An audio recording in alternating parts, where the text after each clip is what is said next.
சாய் பக்தர்கள் அனைவருக்கும் அன்பான வணக்கங்கள். சம்பூர்ண ஸ்ரீ ஸ்ரீபாத ஸ்ரீ வல்லப சரிதாமிர்தம் 36வது அத்தியாயம். வேதாந்த சர்மா அளித்த விவரங்கள். மாதங்கியின் வழிபாடு. நானும் ஸ்ரீ தர்மகுப்தரும் மகா பிரசாதமாக ஸ்ரீ ஸ்ரீபாதர் அளித்த கொலுசுகளை எடுத்துக்கொண்டு எங்கள் பயணத்தை தொடர்ந்தோம். முந்தைய நாள் இரவு முழுவதும் அந்த கொலுசின் இனிமையான ஓசை எங்கள் மனதில் எதிரொலித்து கொண்டே இருந்தது. ஒருவர் ஓம் எனும் ஓசையை எந்தவித முயற்சியும் இல்லாமல் இதயத்தில் உள்ள அநாகத சக்கரத்தில் கேட்கலாம் என்று படித்திருக்கிறேன். ஆனால் நேற்று இரவு எங்கள் இதயங்களில் ஸ்ரீ ஸ்ரீபாதருடைய கொலுசின் இனிமையான ஓசையை கேட்டோம். சக்தி அநாகத சக்கரத்திலிருந்து மற்ற சக்கரங்களுக்கு பாய்ந்தது. இவ்வாறு நடைபெற்று கொண்டிருந்த போது எங்களுடைய உடலில் உள்ள நரம்புகளில் ஒரு புதுவித சக்தி உருவாவது போல் தோன்றியது. நாங்கள் நடந்து செல்லும் போது எங்களுக்கு கொலுசின் ஓசையும் கேட்டது. நாங்கள் நின்றபோது கொலுசின் ஓசையும் நின்றது. இதற்கிடையில் அருகில் இருக்கும் கிராமத்தில் வயலுக்கு நடுவில் ஒரு ஆசிரமம் இருப்பதை கவனித்தோம். அந்த கிராமத்தின் புறநகர் பகுதியில் தாழ்ந்த ஜாதி மக்கள் வசித்தனர். நாங்கள் இருவரும் இந்த இடத்திற்கு அருகில் ஆசிரமம் எப்படி வந்தது என்று விவாதித்து கொண்டிருந்தோம். நாங்கள் ஆசிரமத்திற்கு அருகில் வந்ததும் கொலுசின் ஓசை நின்று போனது. எங்களுக்கு ஒரு ஆழ்ந்த ஆன்மீக அனுபவம் கிடைக்கப் போகிறது என்று எண்ணிக்கொண்டோம். அச்சமயத்தில் 60 வயது மதிக்கத்தக்க வயதான துறவி ஒருவர் ஆசிரமத்திலிருந்து வெளியே வந்தார். அதற்கு பின்னர் 30 வயதுடைய யோகினி அன்னை ஒருவர் ஆசிரமத்திலிருந்து வெளியே வந்தார். அவர்கள் அன்புடன் எங்களை ஆசிரமத்திற்குள் அழைத்துச் சென்றனர். அந்த துறவி விவரிக்கத் தொடங்கினார். என் பெயர் வேதாந்த சர்மா. நான் பீதிகாபுரத்தில் வசித்து வந்தேன். இப்போது பங்காரையா என்று அழைக்கப்படுகிறேன். இவள் பெயர் பங்காரம்மா. நான் பிறப்பால் ஒரு பிராமணன். இந்த பெண் சக்கிலியர் ஜாதியை சேர்ந்தவள். எங்கள் வீட்டில் மாதங்கியின் பலிபீடம் ஒன்று இருக்கிறது. தசமகா வித்யாவில் ஒருவரான மாதங்கியை நாங்கள் வழிபட்டு வருகிறோம் என்றார். எனக்கு திகைப்பாக இருந்தது. இந்த மனிதர் தான் பிராமணன் என்கிறார், ஆனால் அந்த பெண்ணோ சக்கிலிய ஜாதியை சேர்ந்தவள் என்கிறார். இவர்களுடைய திருமணம் வேதத்தில் கூறியுள்ளபடி தர்மத்தின் சம்மதத்துடன் எப்படி நடைபெற்றது? எங்களுக்கு பழங்களும் கிழங்குகளும் கொடுக்கப்பட்டது. பங்காரையா கூறத் தொடங்கினார். ஐயா, அருந்ததி வசிஷ்டரை மணந்து கொள்ள வேண்டிக் கொண்ட போது அவள் உடலை எந்த சூழ்நிலைக்கு உட்படுத்தினாலும் அவள் தடுக்கக்கூடாது என்ற நிபந்தனையை வசிஷ்டர் விடுத்தார். அதற்கு அவள் சம்மதித்தாள். ருந்தனம் என்றால் மறுப்பு. துறவி அவளை 7 முறை எரித்து பின்னர் உயிர் பெறச் செய்தார். இப்படி செய்தும் அவள் எந்த மறுப்பும் தெரிவிக்கவில்லை. அதனால்தான் அவள் அருந்ததி ஆனாள். அதற்கு பின்னர் அவளை தன் மனைவியாக ஏற்றுக்கொண்டார். நான் பீதிகாபுரத்தில் இருந்தபோது 3 முறை திருமணம் செய்து கொண்டேன். 3 மனைவிகளும் பின்னர் இறந்து விட்டனர். என்னுடைய விதியை நினைத்து வருத்தமடைந்தேன். ஸ்ரீபாதர் நகைச்சுவையாக, தாத்தா, உங்களுக்கு ஒரு பாட்டி கண்டுபிடித்துள்ளேன். அவளை மணந்து கொள்ளாமல் உங்கள் மனைவியாக ஏற்றுக்கொண்டால் உங்களுக்கு உன்னத பிறப்பளிப்பேன் என்று கூறுவார். பீதிகாபுரத்து பிராமண சங்கத்துக்கு ஸ்ரீ பாப்பனாரியாதான் தலைவர். பிராமணர்கள் வேத பண்டிதர்களின் மாநாடு நடத்துமாறு சங்கத்தினரை கேட்டுக்கொண்டனர்.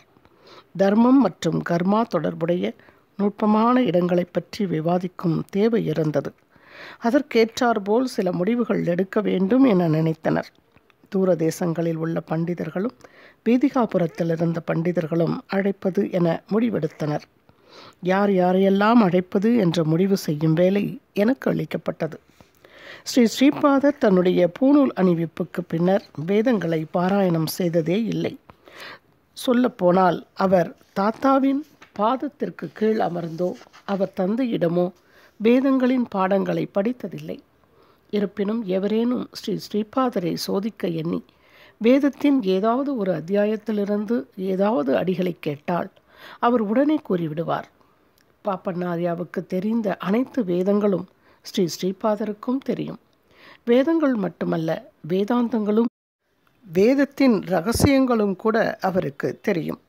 ஆகவே நாங்கள் ஸ்ரீபாதரையும் மாநாடுக்கு அழைக்க முடிவு செய்தோம். பிராமணர்களின் உண்மையான எண்ணம் வேறு மாதிரியாக இருந்தது. மாநாட்டுக்காக பெரிய அளவில் ஏற்பாடுகள் செய்யப்பட்டன. மாநாட்டில் தர்மசாஸ்திரம் பற்றி முழுமையாக விவாதிக்கப்பட வேண்டும். ஸ்ரீ ஸ்ரீபாதர் தர்மத்தை மீறுவதை வன்மையாக கண்டித்து ஸ்ரீ அப்பலராஜ சர்மாவையும் ஸ்ரீ பாப்பநாரியாவையும் பிராமண ஜாதியை விட்டு ஒதுக்கி வைத்துவிட்டு அந்த தீர்மானத்தின் பிரதியை ஸ்ரீ சங்கராச்சாரியாரின் ஒப்புதலுக்கு அனுப்பிவிட்டு அந்த 2 குடும்பங்களையும் பீதிகாபுரத்தை விட்டு வெளியே அனுப்ப வேண்டும் என்பதுதான் அவர்களுடைய உள் எண்ணமாக இருந்தது. அவர்கள் தங்களுடைய எண்ணத்தை என்னிடம் தெரிவித்த போது நானும் அவர்களுடன் சேர்ந்து கொண்டேன். பிராமண மாநாட்டின் தலைவராக நான் ஆக வேண்டும் என்ற வலுவான மற்றும் வினோதமான ஆசை எனக்குள் உருவானது. ஸ்ரீ ஸ்ரீபாதர் எல்லா ஜாதியை சேர்ந்தவர்களின் வீடுகளுக்கும் சுதந்திரமாக செல்வது வழக்கம். அவர் மிகவும் சுதந்திரமாக நடந்து கொள்வார். அதே பீதிகாபுரத்தில் பங்காரையா மற்றும் பங்காரப்பா என்ற தம்பதி வாழ்ந்து வந்தனர். அவர்களுக்கு ஸ்ரீ ஸ்ரீபாதரை பார்த்து பேச வேண்டும் என்ற ஆசை மிகுதியாக இருந்தது. திடீரென ஸ்ரீ ஸ்ரீபாதர் தோளிலான செருப்பு வேண்டும் என கேட்டார். அவருக்கு அப்போது 14 வயது இருக்கும். பிராமணர்கள் மரத்திலான செருப்புத்தான் அணிய வேண்டும், தோல் செருப்பு அணியக்கூடாது என்ற காரணத்தினால் அவர்கள் வீட்டில் உள்ளவர்கள் அவருடைய வேண்டுகோளை ஏற்க மறுத்தனர். யார் மூலமாகவோ இந்த விஷயம் இந்த சக்கிலிய தம்பதிக்கு தெரிய வந்தது. தாங்கள் தோல் செருப்பை ஸ்ரீ ஸ்ரீபாதருக்கு அளித்தால் ஆசீர்வதிக்கப்படுவோம் என்று அவர்கள் எண்ணினார்கள். திடீரென ஸ்ரீ ஸ்ரீபாதர் அவர்கள் வீட்டில் தோன்றினார். அவருடைய தெய்வீக பாதத்தின் அளவு எடுக்கப்பட்டது. பங்காரம்மா ஸ்ரீ ஸ்ரீபாதரிடம், மகாபிரபு, நான் என்னுடைய தோலை பேய்த்து எடுத்து உங்களுக்கு செருப்பாக தைத்து அணிவிக்க விரும்புகிறேன் என்று கெஞ்சி கேட்டாள். ஸ்ரீ ஸ்ரீபாதர் சிரித்துவிட்டு மறைந்து விட்டார். எங்கள் வீட்டில் ஒரு சிறந்த பசு ஒன்று இருந்தது. அது திடீரென நோய்வாய்ப்பட்டு இறந்துவிட்டது. பங்காரையா மற்றும் பங்காரப்பா தம்பதி அதன் தோலை பதப்படுத்தி ஒரு தோல் செருப்பை ஸ்ரீ ஸ்ரீபாதருக்காக தயார் செய்தனர். இதற்கிடையில் வேத பண்டிதர்களின் மாநாடு ஆரம்பித்தது. ஆதிசங்கரரை பற்றி விவாதம் தொடங்கியது. ஸ்ரீ ஆதிசங்கரர் காசியில் மண்டன மிஸ்ராவுடன் விவாதம் செய்தார். உபய பாரதி தேவி விவாதத்தில் தோற்கடிக்கப்படும் வரை பரீட்சை முடிவடையவில்லை என்று கூறினாள். உபய பாரதி தேவி கலவியில் கேள்வி கேட்டாள். ஸ்ரீ ஆதிசங்கரருக்கு அந்த அறிவியலில் ஞானமில்லை. அதனால் அவர் 6 மாத காலம் அவகாசம் கேட்டார். ஸ்ரீ ஆதிசங்கரர் தர்மத்தை மீறாமல் கலவியல் ஞானத்தை பெற எண்ணினார். இதற்கிடையில் அரசன் ஒருவன் இறந்தான். ஸ்ரீ ஆதிசங்கரர் கூடுவிட்டு கூடுபாயும் ஆற்றலின் மூலம் அரசனின் இறந்த உடலுக்குள் நுழைந்தார். தன் உடலை பாதுகாப்பாக வைத்து கொள்ளும்படி தன் சீடர்களிடம் தெரிவித்தார். அப்படி ஏதேனும் ஆபத்து நேரிடுமானால் அரச மாளிகைக்கு வந்து சங்கேத பாஷையில் அவரிடம் தெரிவிக்குமாறு கூறினார். அரசி அரசனிடம் ஏற்பட்டுள்ள புதிய மாற்றத்தை கவனித்தாள். அவள் ஒரு சிறந்த மனிதனின் ஆன்மா தன் கணவரின் உடலுக்குள் புகுந்துள்ளது என்றும் தன் கணவரின் பிரணாமய ஜகத் இறந்த உடலுக்குள் ஈர்க்கப்பட்டுள்ளது என்பதையும் புரிந்து கொண்டாள். அவளுடைய கணவனின் உடல் காம இன்பங்களை அனுபவித்து கொண்டிருக்கும் போது இந்த சிறந்த மனிதனின் ஆன்மா அந்த அனுபவத்தின் ஞானத்தை மட்டும் பெற்றுக்கொண்டு அந்த உடலில் காட்சியாக மட்டும் விளங்கி கொண்டிருந்தது.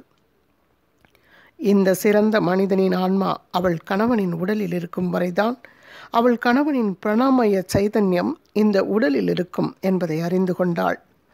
ஆகவே அவள் தன்னுடைய அரசவையில் இறந்தவர்களை அழைத்து அந்த ஊரில் எவருடைய இறந்த உடல் இன்னும் எரிக்கப்படாமல் இருந்தால் அதை உடனடியாக எரிக்க உத்தரவிட்டாள். அரசனின் உருவத்தில் இருந்த ஸ்ரீ ஆதிசங்கரருக்கு அவருடைய உடல் எரிக்கப்பட்ட போது அவருடைய சீடர்கள் இந்த விஷயத்தை சங்கேத பாஷையில் தெரிவித்தனர்.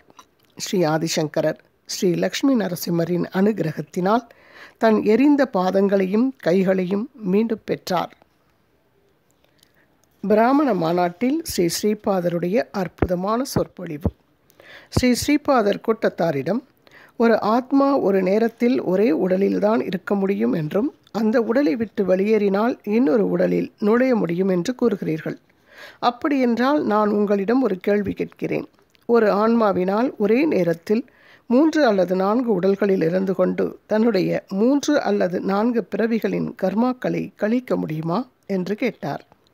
இது மிகவும் சிக்கலான விஷயம் என்றும் இதுபோல் முன்பு நடந்ததற்கான சான்றுகள் இல்லை என்றும் அந்த கூட்டத்தில் இருந்தவர்கள் கூறினார்கள். ஸ்ரீபாதர் அதற்கு பதில் அளிக்கும் விதமாக, இது போன்ற நிகழ்ச்சிகள் முன்பு ஏன் நடக்கவில்லை? உங்களுக்கு இது போன்ற விஷயங்கள் இருப்பது தெரியாது. ஒரு சாபத்தின் காரணமாக தேவேந்திரன் பஞ்ச பாண்டவர்களாகவும் அவருடைய மனைவி சதிதேவி திரௌபதியாக பிறந்து அவர்களை மணந்து கொண்டாள். சதிதேவியும் புரந்தரனும் பூமியில் பிறந்திருந்தாலும் அவர்களுடைய உண்மையான குணம் சொர்க்கத்தில் தான் இருந்தது. அர்ஜுனன் மட்டும்தான் திரௌபதியுடன் தாம்பத்தியத்தில் ஈடுபட்டான். அவள் தர்மருடன் அரசியல் தொடர்பான விஷயங்களை விவாதிப்பாள். தாயைப் போல சுவையான உணவுகள் சமைத்து பீமனுக்கு பரிமாறுவாள். அர்ஜுனனுக்கு காம இன்பங்கள் அளிப்பாள். நகுலனுக்கு லக்ஷ்மியின் உருவமாக தோன்றுவாள். சகாதேவனுக்கு கடந்த நிகழ் மற்றும் எதிர்காலங்களை பற்றி நன்றாக தெரிந்ததால் அனைத்து நிகழ்ச்சிகளும் விரைவாக நடைபெற்று குருஷேத்திர போர் விரைவில் முடிவடைய வேண்டும் என விரும்பினான். அதனால் பூமி தாயை போன்ற மிகுந்த பொறுமையுடன் அவனை கையாண்டாள். கடவுளுடைய தர்மமும் மனிதனுடைய தர்மமும் வெவ்வேறு. மிருக தர்மம் வேறு மாதிரியானது. இவை அனைத்தையும் ஒன்றாக கலக்கக்கூடாது என்றார். இதன் தொடர்ச்சியை அடுத்த ஆடியோவில் பதிவிடுகிறேன். தொடர்ந்து கேளுங்கள் நண்பர்களே. குரு வாழ்க, குருவே துணை. ஓம் சாய்ராம். ஸ்ரீபாதராஜம் சரணம் பிரபத்தியே.